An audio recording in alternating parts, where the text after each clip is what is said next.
The sun hung low over the Sea of Galilee, casting the long, bruised purple shadows across the white limestone buildings of Capernaum.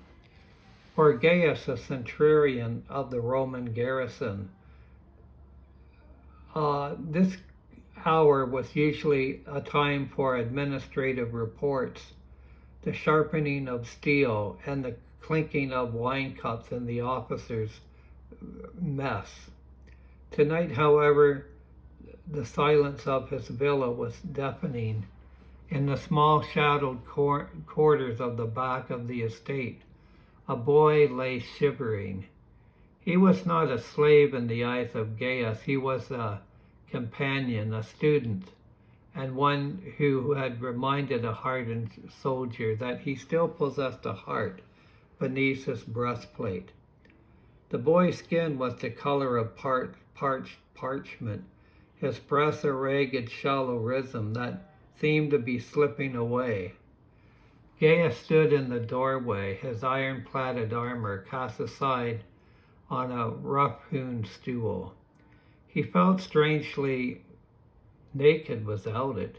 He was a man accustomed to the weight of authority, to the cold, hard logic of the Roman Empire that demanded order at the edge of a sword. But here, facing the quiet appearance of death for this child, his sword was a useless trinket. He watched the boy's chest heave, a desperate fluttering movement, and felt a grief so sharp it threatened to undo his composure. He stepped inside, his boots silent on the packed earth floor. He knelt, his large callous hand hovering just above the boy's burning forehead. Gaius had conquered cities and had quelled riots, but he had never known a sadness quite like this. It was not the fear of battle where the outcome was hidden.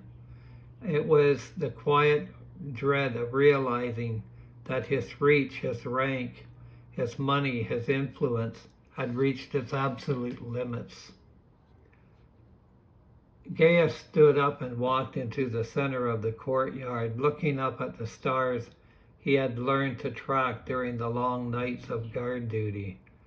The Roman eagle carved in stone above his gate seemed to mock him. He looked at the quiet street outside his walls. For years, Gaius had been the face of that rule, a mid-level architect of an occupation that choked the life out of this land of Israel. While his fellow officers drank to the glory of Caesar and took it lightly, Gaius saw only the quiet, desperate sorrow of a people forced to bow to a distant emperor. He despised the arrogance of his own rank, the way his uniform acted as a wall between him and the humanities of the locals. He knew with certainty that the Roman grip on these hills was an injustice, a forced order imposed upon a people. He was a master of a domain, but he knew he had no moral right to hold this, and a secret shame had been upon him long before his servant fell ill. He felt like an unclean thing. He felt guilt occupying this land. But tonight the shame was eclipsed by a burning hope. He had heard the stories, the Nazarene, the one who healed with a word, Jesus, who walked through the crowds and left peace in his wake. He was in the city. Gaius didn't need a miracle in the way others did. He didn't need a spectacle to convince him of the truth. He was a man of the legions. He understood authority. He said, I am a man under authority, he said, and well, I have soldiers under me. I say to one, go, and he goes, and to another, come, and he comes. And then my servant do this, and he does it. And he knew that it would be the same with Jesus. And this is what Jesus would do for him. He endeavored to believe that he would speak the word, and his servant would be healed. If Jesus was indeed who they claim he was, all creation bowed to him. If he was the one who held the stars in their orbits and the seasons in their cycles, then his word was a decree. It would be kept. It would be carried out. It was an order issued from the highest authority in the universe, and it would have no difficulty to obey. He found Jesus on a dusty street corner near the synagogue, surrounded by local citizens. Gaius approached his stride unhurried, though his heart was in fear, or wondering if Jesus would help him. He saw the teacher's eyes, not the eyes of somebody who was a demagogue, or somebody who demanded respect of being a king, but he saw the eyes that seemed to look through the surface of the world into the hidden places of the heart. When Jesus turned to him, the crowd parted, their faces tight with suspicion. They saw an oppressor. They saw an oppressor, this Roman centurion, but Jesus saw the man. Lord, Gaius said, his voice in absolute sincerity, my servant, a child, he lies at home paralyzed, suffering terribly. Jesus looked at him, and the compassion in his expression was profound. And Gaius said, I don't need you to come to my home, Lord. I don't deserve to have you under my roof. But speak the word only, and my servant shall be healed. And he saw a flicker of something in Jesus' eyes, a deep, resonant recognition. It was the look of one who has finally found someone who speaks his language.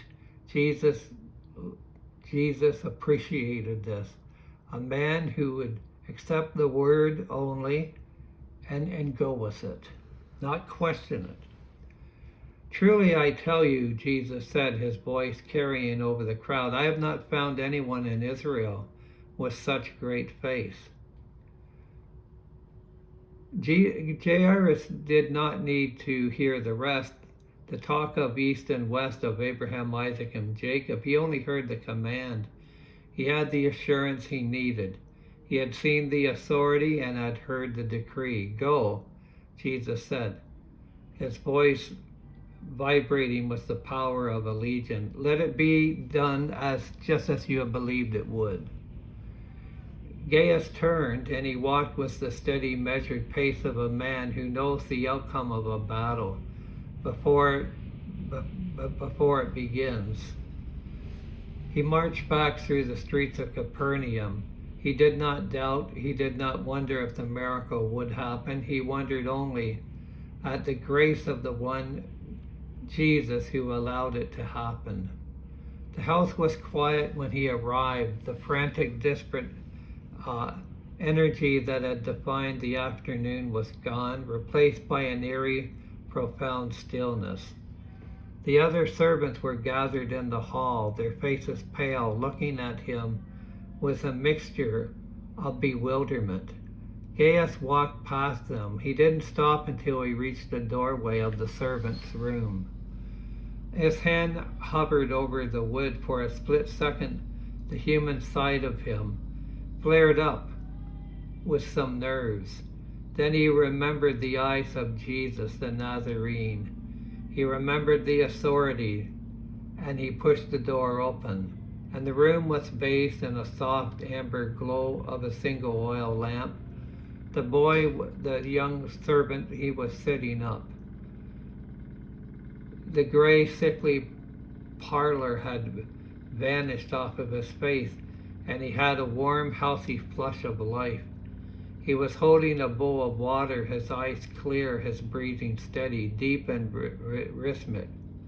He looked at Gaius. A faint questioning smile touched his lips, as if he had just woken from a long, heavy sleep.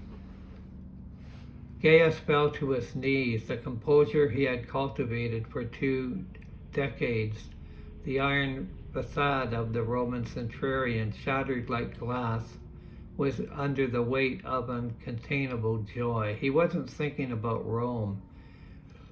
He wasn't thinking about the legion. He was a man who had realized that he was loved by a power, by a person of God that had no need for borders, no need for soldiers, and no need for pride. His tears streamed down his face. He reached out and grasped the boy's hand, finding the strength and warmth pulsating beneath his skin. He cried, not the quiet tears of a man, but the broken sobs of a soul that had finally come home. He had spent his life commanding men to do things that he felt shame about, to march and to conquer, believing that true power was found in the edge of a sword. But here in the quiet of his room, kneeling before the boy who was once dying, he had finally seen the only power that mattered. The order had been given. The heart of the centurion, once hardened by the weight of an empire, was finally changed and made whole.